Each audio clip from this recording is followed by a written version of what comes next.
March 24th, actually tomorrow, 5 Yeah. years ago. Um, COVID ended our season when I was playing junior college baseball at Grayson.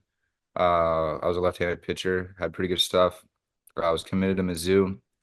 I was in the back of Camaro when we were moving our stuff out, and we were out to go get some breakfast in between, just kind of loading stuff up and packing up our final things. Um, I'm on the right side, back right of a Camaro, on the passenger side near the gas tank, almost. And we were yielding in a median almost, like where you can do a U-turn or continue to go straight on like on a two-way highway. And the driver didn't yield correctly, and we got T-boned by a Mustang.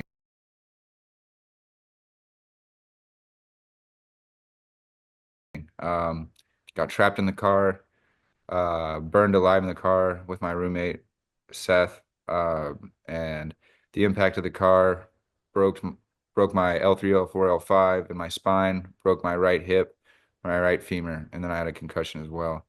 Um, yeah, and then I had multiple third degree burns on my legs. Got pulled out of the car by Caleb Derrick, who was a local guy who just saw the car burning from afar. So I want to shout out to him.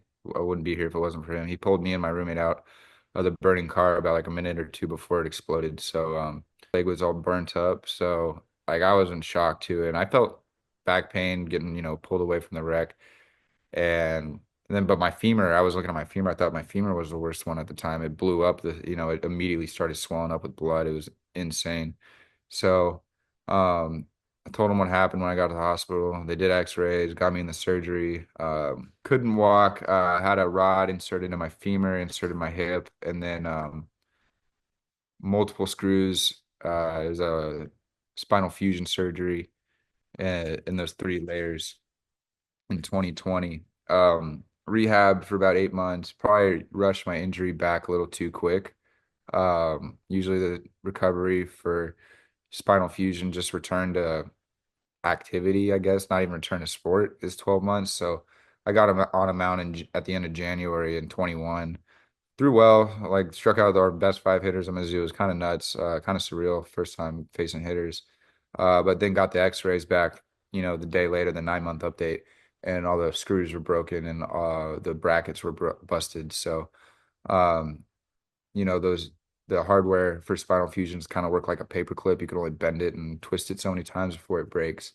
So another 4 month recovery from that. Had the surgery in March, put me out till August, and then I pitched the fall at Mizzou, and it just wasn't kind of took me out. I was underweight, couldn't deadlift, squat. I was just behind the ball physically. I mean, I got it up to 90, 91 again at the end of fall, but it was just the bending, the PFP, the travel. It wasn't even the throwing more so. It was the kind of secondary aspects of playing, and the lifestyle of it was kind of at that time I needed to just go figure out my back. And that's where I've been up until Square 1, is kind of been in the nether of what to do with my back, because I did the PT route.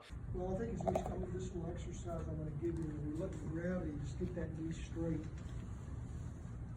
To help with that. Yeah, he's pretty good. Not gonna walk good.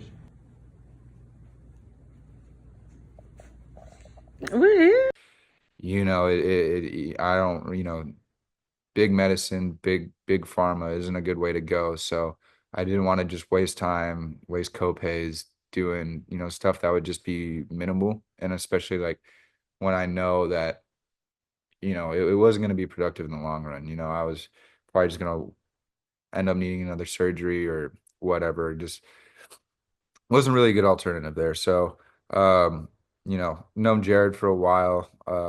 He came out over a year and a half ago at Ranger to do some table work on our guys before Square 1. Built a great relationship with him. And, he really explained to me the process and the lens that Square 1 kind of works through, and the binary pass fail kind of concept that Square 1 tests through. And it made a lot of sense to me. And I realized if I kind of put my faith in this and just believe in Jared and kind of like, you know, see it through, it'll work out. And, I had nothing to lose anyway.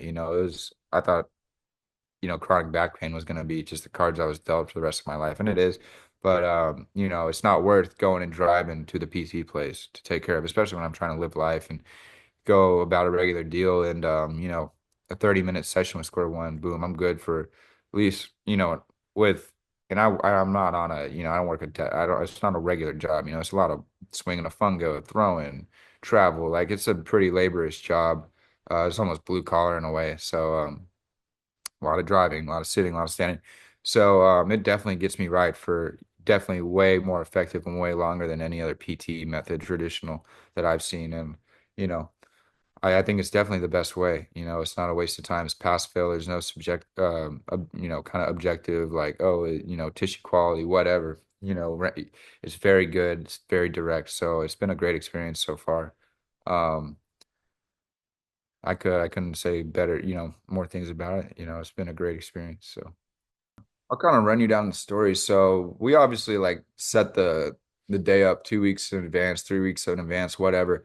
But the night before, I was staying up in Frisco with my family, and I my back was in bad shape. It was the yeah, it was that first Monday Sunday after our Saturday double header, and I'm sitting there in bed, and my back, like I go to stand up to turn off the fan or whatever, and I almost fall.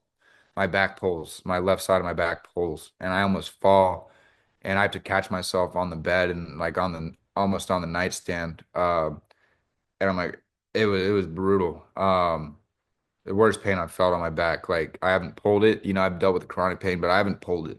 Like I haven't pulled it. I pulled it.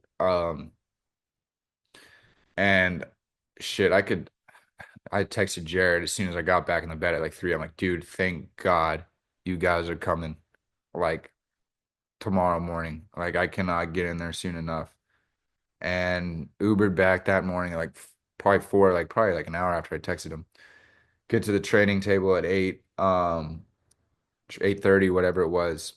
And I remember I walked in there probably hunched over, like I was easily, speak this back for reference, like I was like this because I pulled it like I couldn't move. Go where you can right now, and then describe how it's feeling. It's achy. I can't. It's frozen. If I try to go, it, it starts to hurt. I guess it's fun. And so it was really, really uncomfortable. Um, Sorry, let me put you back on the screen. Really brutal. Worst it's ever been.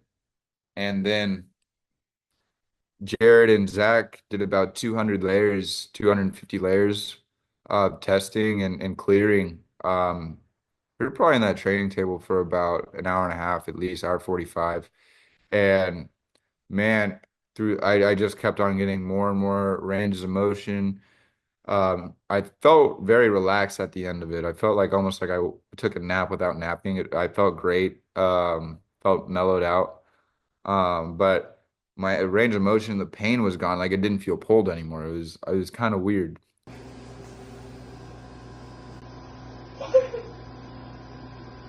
You can like almost touch your toes, dude. 2 spine surgeries, hip surgery, femur surgery.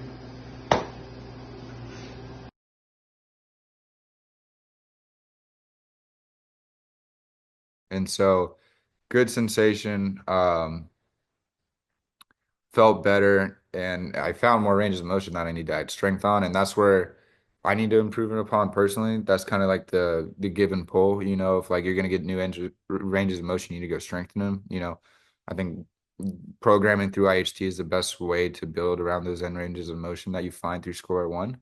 So that's why I think I've been getting really good results, and then kind of through, work, kind of, and obviously like the 6 surgeries and the, extensive damage done to my body from the car wreck, you know, that's kind of where I'm falling, short on my end. But definitely like if I was an athlete just training, like I would feel great, even with these injuries, So the more sessions I do, if I can just be a little bit better, a little more self-accountable, and doing the isometric series that you sent, I need to hammer that.